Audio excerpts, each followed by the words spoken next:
Hey, happy Monday. Today's the first day of school. Oh my God, I can't even tell you how excited I am. It's been way too long, and I'm just going to live in the moment and be excited for today. That is what I'm going to do. Okay, today's topic is kind of controversial, and that is why couples therapy doesn't work. I know. There are some reasons, and there's quite a few. There's actually been a new research that came out that showed the effectiveness of couples therapy, and it wasn't great news out there. I mean, if you're looking at the data from one angle for couples therapy in general, but it gives me information as to probably why it isn't effective or why it doesn't work, and I thought I would share that with you so that if you're thinking about it and any one of these reasons kind of resonates with you, maybe right now is not the right time. And I say that for you to save money and time.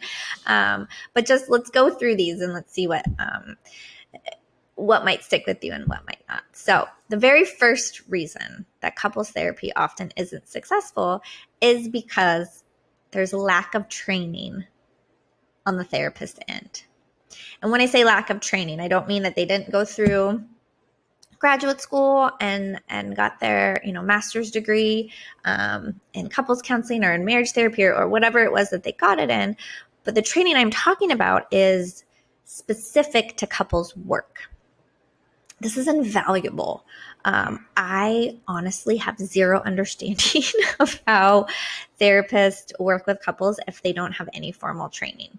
So, for instance, I have advanced training in the Gottman method, which means I have done all of the levels of training that they offer for their modality of therapy. Now, the Gottman method is backed by research. They have done research for 40 years. They have seen thousands of couples, and they have thousands upon thousands of therapists out there doing this work on their behalf.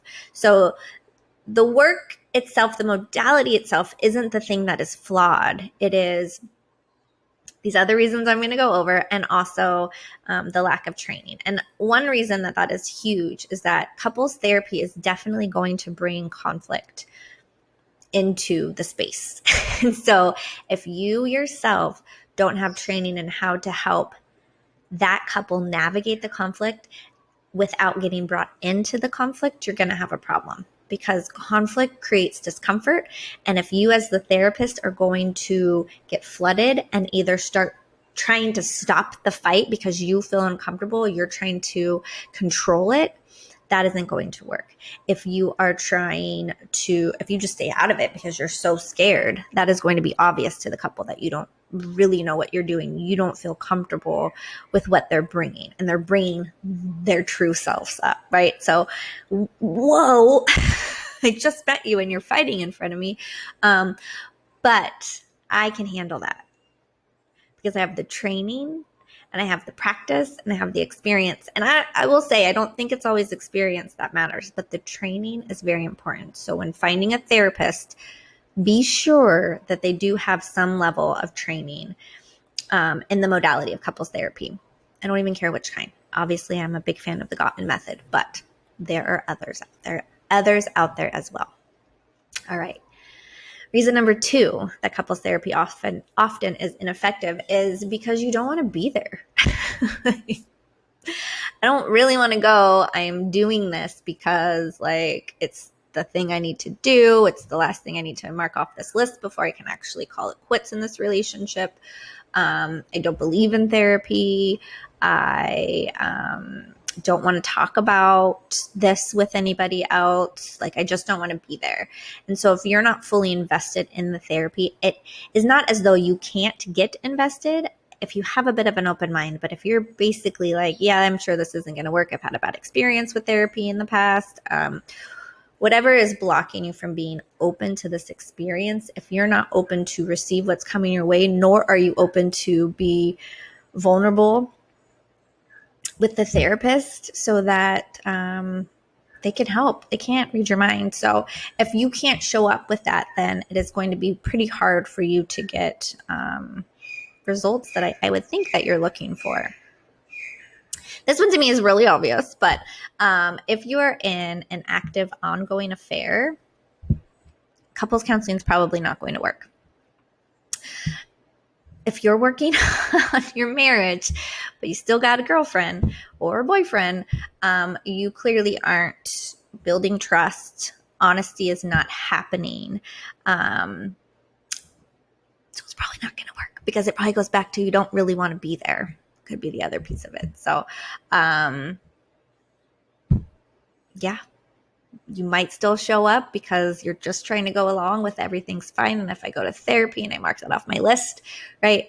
But you are, unfortunately, it's really sad, because when that gets found out, not only has your therapist been hurt at the disrespect and the just blatant lying that you've done, but of course your partner, the person that you're going to have to transition into this new relationship with, is also going to be really hurt that you didn't give this process all that you could have.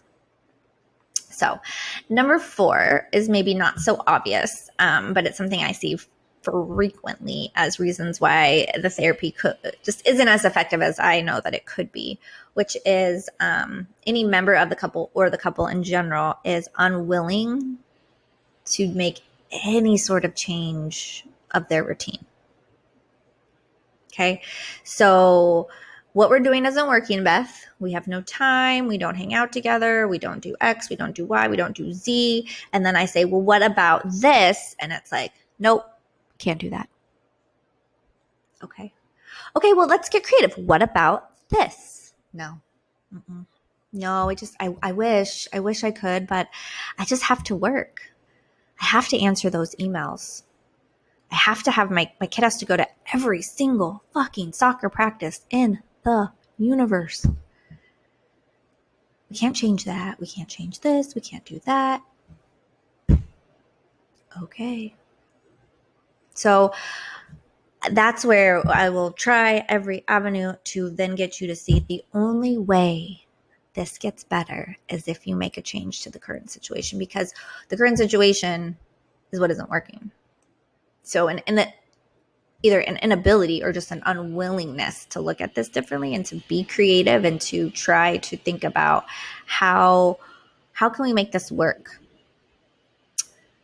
If that isn't happening, I have a belief that the couples therapy isn't going to work very long. Or what's going to happen is like, yeah, it's great. But then when we get to that, this thing needs to change, and it needs to change on the long term, is when I get a lot of like, no. And then people just stop coming, So I have an idea. It's like it became uncomfortable. I was asking you to do something different. You didn't want to do that. You realized that this wasn't getting better without that thing I'm asking you to do. So you decided to leave therapy. And the kicker, therapy didn't work. It's my favorite. All right. This one is for all of us. We can't see our own faults, right? Through my work in AA, I have spent time really, really spending a lot of time on what are my character defects and how do they show up in my world and in my relationships, because they don't typically just show up with one person. They typically show up with multiple people. And so if I have a problem with X with Charlie, I probably have that problem with other people that I'm in relationship with. And it's really important to see what our faults are, what our character defects are, and be able to spot them out pretty quickly. So I think I've said this before. I'm really big on double standards, which I think a lot of us are. But I can call it out pretty quickly. I can hear my double standard come out of my mouth and be like, oh, there she is. Look at her, bright and shiny. And back it out. Back it up. Just say something different. Try it again.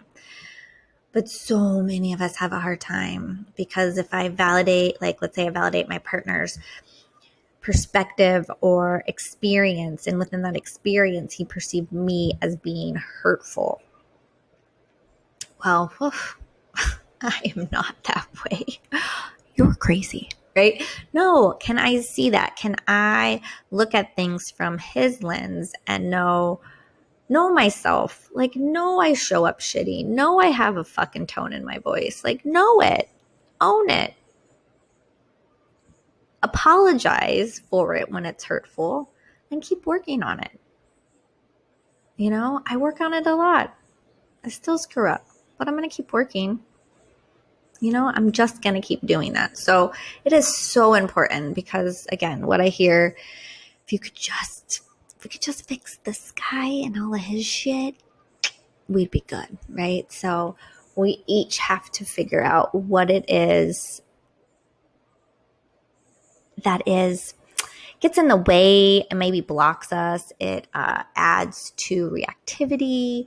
It doesn't help in how we communicate with each other. I am a really bad gift receiver.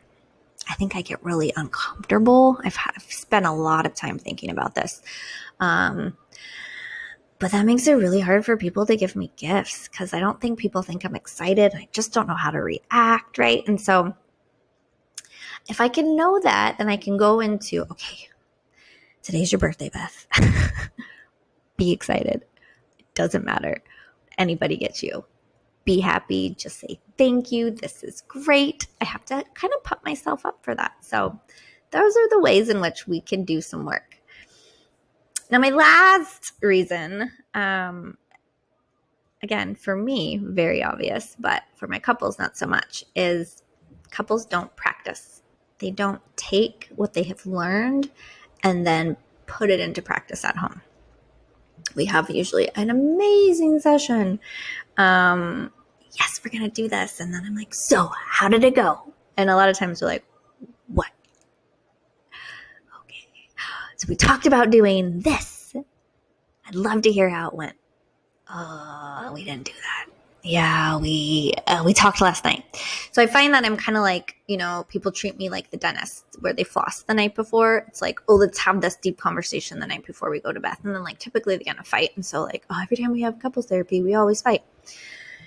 And it's because it's not this consistent working on the relationship. So practicing, and that's all you have. I mean, like, you're going to have conflict throughout the day. You're going to get irritated. You're going to feel annoyed. You're going to feel hurt. Like, this is going to happen all day. So it's like, why not practice? Like, you've just learned all these really cool tools. Practice them. Practice them by even saying that you're going to practice them. Like, okay, I got to throw this tool out. Let's see how it goes. I'm really scared. Beth said it would be fine though, because you're then like, hey, I'm going to do this thing. I am going to practice, and I need you to practice with me. I cannot emphasize this one enough, because this is the reason couples stop coming in, because again, no change is happening because they're not practicing. They don't think it works, right? But you will get out what you put in. Let's just leave it there. You give her this marriage 5.5 hours a week for the next 6 weeks, right? As you're in therapy, let's even add that to it. You will see a significant change in your relationship satisfaction, but you need to give it your all. You need to be intentional about the ways in which you engage in the therapy process. That is so important. To just show up and not know what we're doing, but we know our relationship sucks and we've heard therapy helps, is not going to get you the result. Take the time. How do we want to engage in this process? What kind of therapist are we looking for? How often do we want to go to therapy? How much time do we want to give this outside of therapy? All of that is going to help you be successful and find yourself a very skilled couples therapist, because that will make all the difference as you navigate through really challenging conflict that you can process to get yourself to a more connected marriage. All right. Thank you.